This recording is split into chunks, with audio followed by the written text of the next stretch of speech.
विषय सांगली मिरज आणि कुपवाड शहर महानगरपालिका क्षेत्रातील कचरा जाळण्यात येत असण्याबाबत।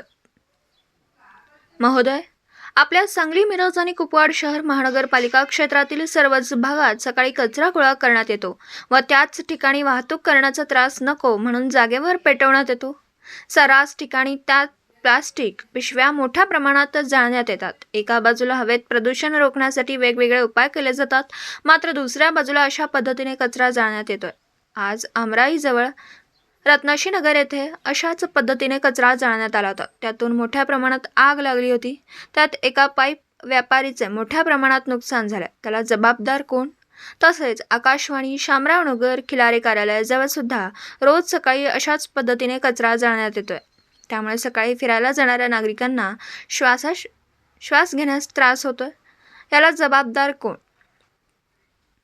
मनपा आरोग्य अधिकारी SI मुकादम नेमके काय काम करतात याची चौकशी करून कचरा जाळण्याचा प्रकार चालतोय ते ताबडतोब थांबवण्यात यावा, अन्यथा मनपा मुख्यालयासमोर शहरातील प्लास्टिक कचरा गोळा करून ते जाळण्याचं आंदोलन करण्यात येईल।